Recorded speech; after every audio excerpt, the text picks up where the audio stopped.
السلام عليكم ورحمة الله. الحمد لله والصلاة والسلام على رسول الله. السلام عليكم ورحمة الله. الحمد لله والصلاة والسلام على رسول الله.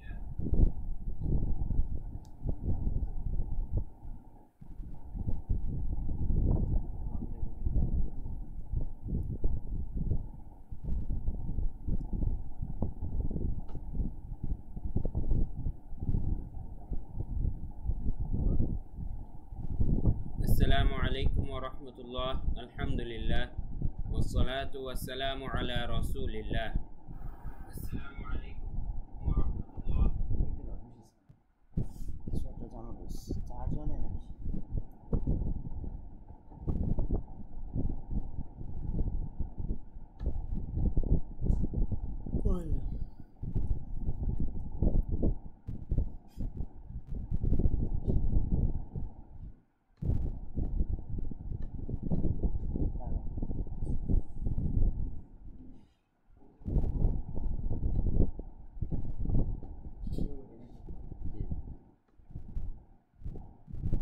السلام عليكم ورحمة الله وبركاته.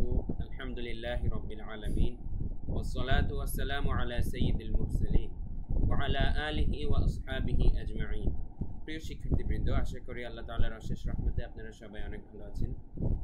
আজকে আমরা একটি নতুন পাঠে যাব। আমাদের বর্ণমালা চেনা শেষ, আলহামদুলিল্লাহ। আমরা বাংলা ভাষা শেখার সময় আমরা কি করেছিলাম? প্রথমে স্বরেয় স্বরেয়া ক খ বর্ণমালা শেখার পর আমরা কিন্তু চিহ্নগুলো শিখেছিলাম। আকার, উকার, রস্যিকার। কয়ের সাথে আকার দিলে কেমন হবে উচ্চারণ, ক্ষয়ের সাথে রস্যুকার দিলে উচ্চারণ কেমন হবে, ইকার দিলে কেমন হবে। ঠিক একইভাবে আমরা আরবির যেহেতু এখন বর্ণমালা শেষ করেছি, আমরা আরবির কার চিহ্নগুলো এখন শিখব। আরবির কার চিহ্ন কোনগুলো? আরবির কার চিহ্নকে মূলত হরকত বলে। সেই হরকতকেই আজকে আমরা শিখব। হরকতের সাথে আজকে আমরা পরিচিত হব। এবং আকার, ইকার এবং রস্যুকার তো আরবিতে নেই। আরবিতে রয়েছে সেটা হলো জবর, জের এবং পেশ।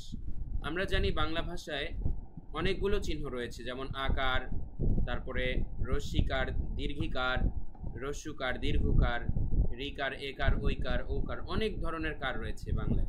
কিন্তু আরবিতে শুধুমাত্র তিনটি কার বা তিনটি হরকত রয়েছে, সেটা হচ্ছে জবর, জের এবং পেশ, যা কিনা বাংলার আকার, রস্যিকার এবং রস্যুকারের মতো। খুবই সিম্পল, মাত্র তিনটি কার চিহ্ন, তিনটি হরকত, আকার, ইকার, রস্যুকার, মানে জবর, জের এবং পেশ। চলুন এখন আমরা স্ক্রিন থেকে সেগুলোর সাথে পরিচিত হয়ে নেব। সবার প্রথমে আমরা দেখতে পাচ্ছি হরকত। হরকত মানেই কিন্তু কার চিহ্ন, আগেই বলেছি। এক জবর, এক জের এবং এক পেশকে হরকত বলে, ঠিক আছে। আমরা জবর চিহ্নটা বা আরবির ক্ষেত্রে যেটা আকারের মতো কাজ করে সেই চিহ্নটা দেখি কেমন। সেই চিহ্নটা হচ্ছে এরকম, উপরে একটা দাগ থাকবে, যে কোনো বর্ণের উপরে ছোট্ট একটা দাগ থাকবে এরকম। এটাকে বলা হয় আকার বা জবর, ঠিক আছে। জবর, এক জবর। এবার আমরা চিনব জের বা ইকারের কাজ আরবিতে কেমন, ঠিক আছে। আরবিতে ইকারের কাজটি করে যেই চিহ্ন, সেটি হচ্ছে জের। আমরা দেখতে পাচ্ছি জবরের মতোই সেম দেখতে জেরটা, কিন্তু শুধু জবর থাকে উপরে, জের থাকে নিচে। যেই কোনো বর্ণের নিচে যদি এরকম একটি দাগ দেখতে পান, সেটা হচ্ছে জের, যা কিনা ইকারের কাজ করে। এবং সর্বশেষ আমরা আরবির ক্ষেত্রে উকারের কাজ কোনটি করে সেটি এখন আমরা চিনব। এই চিহ্নটি, উপরে একটি দাগের সাথে একটি গোল মাথা, এই চিহ্নটাকে বলা হয় পেশ, যা কিনা আরবিতে উকারের মতো বা রস্যুকারের মতো কাজ করে থাকে। তো এখন আমরা এগুলোর ব্যবহার উদাহরণ সহ দেখব। সবার প্রথমে আমরা দেখছি জবর। এটা হচ্ছে এক জবর, কেমন, যা কিনা আকারের মতো কাজ করে, আমি আগেই বললাম। এখন দেখি এর উদাহরণ। আমরা যদি বা অক্ষরের উপরে জবর দেই বা আকার দিই, বয়ের সাথে আকার দিলে যেমন বা হয়, ঠিক বা অক্ষরের উপরে জবর দিলেও বা হয়, ঠিক আছে। যদিও এটার উচ্চারণ অক্ষরটার নামে আগে থেকে বা, কিন্তু তারপরেও জবর দিলে উচ্চারণটা বা হবে, যেহেতু আকারের কাজ আ করে দেওয়া, ঠিক আছে। আ উচ্চারণটা নিয়ে আসা, বায়ের উপরে জবর দিলে তাই বা হবে, ঠিক আছে। এখন দেখুন পরের দুইটাই কিন্তু একটু পার্থক্য আছে। এই বর্ণটার নাম আমরা জানি কাফ। কাফের উপরে আমরা যদি জবর দেই বা আকার দেই, ঠিক আছে, বাংলায় বললে জবর, আরবিতে বললে, বাংলায় বললে হচ্ছে জবর, আরবিতে বললে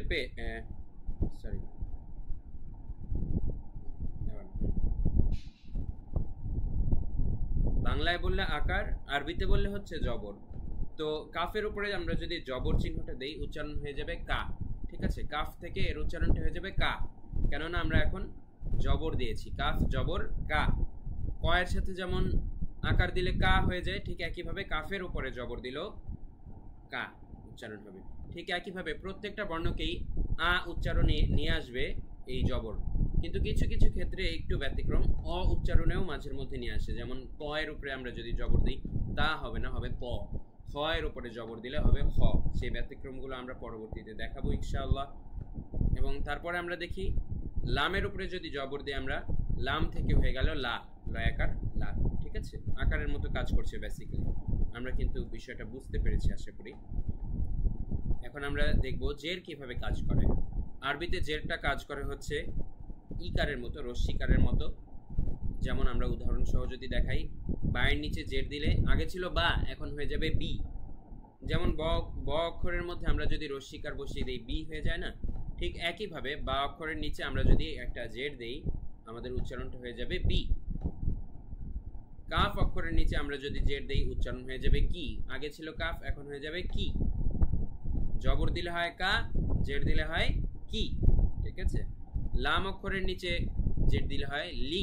ঠিক আছে, লি, যেহেতু আমি আগেই বলেছি রস্যিকারের মতো কাজ করে, ঠিক একইভাবে লয়ের উপরে রস্যিকার দিলে যেমন লি হবে, ঠিক একইভাবে লামের নিচে জের দিলেও লি হবে। আশা করি আপনারা ক্লিয়ারলি বুঝতে পেরেছেন।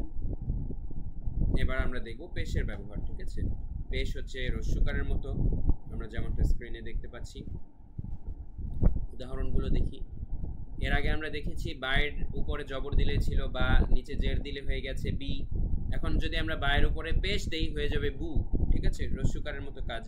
বায়ের নিচে রস্যকার দিলে যেমন বু হয়, ঠিক একইভাবে বায়ের উপরে পেশ দিলে বু হয়। ঠিক আছে, কাফের উপরে পেশ দিলে হবে কু, একইভাবে লামের উপরে পেশ দিলে হবে লু। উল্লেখ্য জের এবং পেশের ক্ষেত্রে সবগুলো সেম।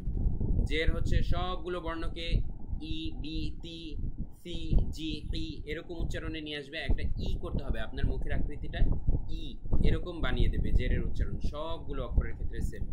এবং পেশ দিলে যেই কোনো অক্ষর উ এরকম হয়ে যাবে, আপনার মুখের আকৃতিটা উ এরকম করতে হবে। যেই অক্ষরের উপরেই আপনি পেশ দেন না কেন সবগুলোর উচ্চারণ সেম ভাবে এরকম হয়ে যাবে, উ, বু, তু, তু, জু, টু, হু। ঠিক আছে, জের এবং পেশের ক্ষেত্রে সব অক্ষর সমান, শুধুমাত্র জবরের ক্ষেত্রে কিছু ব্যতিক্রম রয়েছে। কিছু কিছু অক্ষরকে জবর আ এমন বানায়, কিছু কিছু অক্ষর যেমন ছিল তেমনই রাখে, যেমন খ, প, জ। ঠিক আছে, আপনাকে মনোযোগ দিয়ে চিহ্নর ব্যবহারগুলো দেখার জন্য অনেক ধন্যবাদ।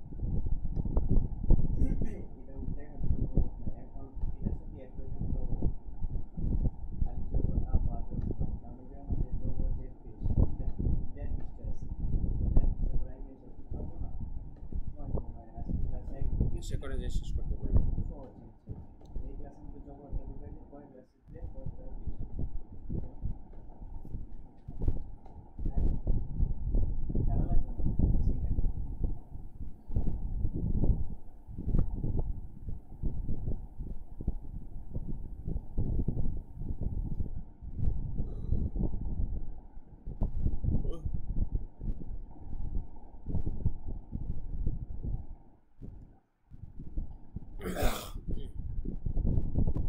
কায়দা কই জানি গেল, হ্যাঁ পেজ কত, পেজ 3। আলিফ জবর আ, বা জবর বা, 5 পেজ।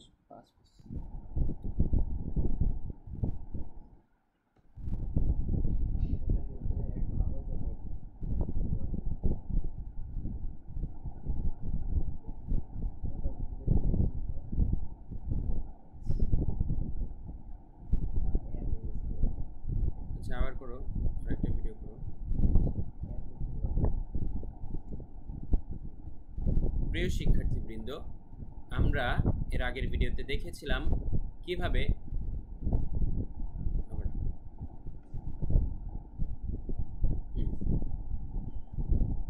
প্রিয় শিক্ষার্থীবৃন্দ, এর আগের ভিডিওতে আমরা হরকতের সাথে পরিচিত হয়েছি।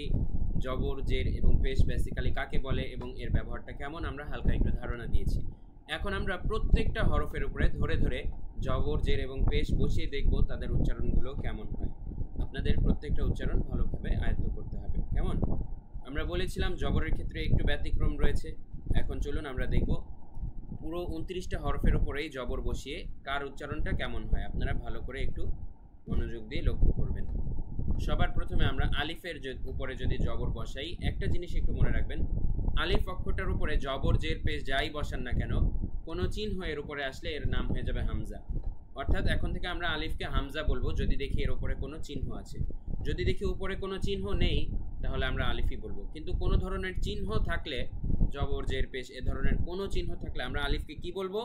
হামজা বলবো। খেয়াল রাখতে হবে কিন্তু, ঠিক আছে? এর নাম এখন হামজা।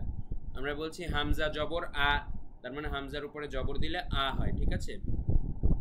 বা জবর বা, সবাই আমার সাথে একবার করে বলুন, বা জবর বা। তা জবর তা, সা জবর সা, সা জবর সা।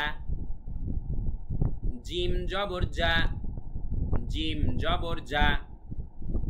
হা জবর হা, হা জবর হা।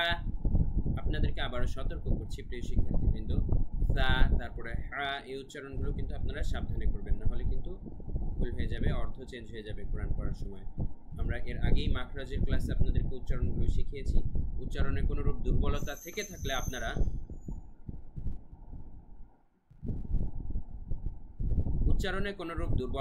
থাকলে আপনারা কিন্তু মাখরাজের ক্লাসটি আবারও দেখে আপনাদের উচ্চারণগুলো শুদ্ধ করে নেবেন। তা উচ্চারণ করতে হবে এভাবে, আবারও মনে করিয়ে দিচ্ছি। হা উচ্চারণ করতে হবে একদম গলার ভিতর থেকে, হা হা, ঠিক আছে? আমাদের সাপোর্ট গ্রুপে আপনারা আপনাদের উচ্চারণের ভয়েস দিবেন, ইনশাআল্লাহ আমরা শুনে শুনে আপনাদের উচ্চারণে ভুল থাকলে সেগুলো ধরিয়ে দিব। সা জবর সা, জিম জবর জা, হা জবর হা, হা জবর হা, হা, ঠিক আছে? হা গলার ভিতর থেকে। খ জবর খ, দেখুন একটা ব্যতিক্রম পেলাম। উপরের সবগুলো কিন্তু আ আ আ এমন উচ্চারণ হয়েছে, এই একটা আমরা ব্যতিক্রম পেলাম। ভালোভাবে এটা দাগ দিয়ে রাখুন বা নোট করে রাখুন। খ জবর খ, এটা একটু আলাদা। খ জবর খ, দাল জবর দা। খ জবর খ, সেটার ক্ষেত্রে উচ্চারণটা এমন হয়েছে, অ, ঠিক আছে? তারপরে দেখুন দাল জবর দা, দাল জবর দা, দাল জবর দা। র জবর র, আরেকটা ব্যতিক্রম পেলাম, র জবর র, ঠিক আছে? র জবর রা কিন্তু হয়নি, আ করতে হয়নি, মুখটা করতে হচ্ছে অ, ঠিক আছে? র জবর র। ঝা জবর ঝা, সিন জবর সা, শিন জবর সা। আমার সাথে কিন্তু আপনারা বলে যাবেন। সাদ জবর স, আরেকটা ব্যতিক্রম। এখানে একটা না চারটা ব্যতিক্রম, সাদ গদ ত জ। সাদ জবর স, দাদ জবর দ, ত জবর ত, জ জবর জ, জ জবর জ। আইন জবর আ, তারপর আবার গাইন ব্যতিক্রম, গাইন জবর গ, গাইন জবর গ। ফা জবর ফা, ফা জবর ফা। কফ জবর ক, কফ জবর ক, এটাও ব্যতিক্রম, ঠিক আছে? আমরা 8টার মতো এ পর্যন্ত পেলাম প্রায়, যেগুলো একটু ব্যতিক্রম, ঠিক আছে? 29টার মধ্যে। কাফ জবর কা, কাফ জবর কা। লাম জবর লা, লাম জবর লা। মিম জবর মা, মিম জবর মা। নুন জবর না, নুন জবর না। ওয়াও জবর ওয়া, ওয়াও জবর ওয়া। হা জবর হা, হা জবর হা। হামজা জবর আ, হামজা জবর আ। ইয়া জবর ইয়া, ইয়া জবর ইয়া, ইয়া জবর ইয়া, ঠিক আছে? তারপর আমরা এবারে দেখব জেরের উচ্চারণ, ঠিক আছে? আচ্ছা,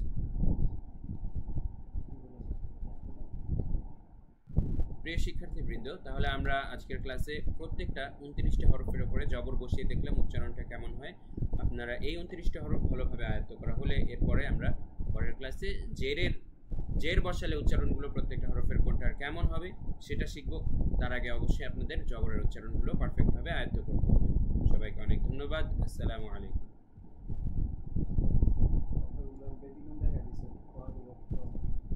এটা ইয়া করলে ভালো হয়, এটাও তুমি একটা স্লাইডের মধ্যে, একটা স্লাইড তো তোমার বানানো আছে হচ্ছে 29 হরফ এক পেজে, সবগুলোর উপরে জবর বসে যেগুলো হচ্ছে একটু ব্যতিক্রম উচ্চারণ ওগুলো একটা ভিন্ন কালার দিয়ে দিলাম। মানে ওই স্লাইডটা একটু এডিট করে। ওইটা হোমওয়ার্কের মধ্যে দিয়ে দেবো, ওইটা ক্লাসের মধ্যে হোমওয়ার্ক দেবো না, ক্লাসের মধ্যে প্রতি ক্লাসের নোটস হোমওয়ার্ক স্লাইড সবই থাকবে। আচ্ছা ব্যতিক্রমেরটা ওইটা এখন পরে ক্লাসে অফ করবো নাকি এক ক্লাসে রেখো না, ক্লাসে ক্লাস লাগবে।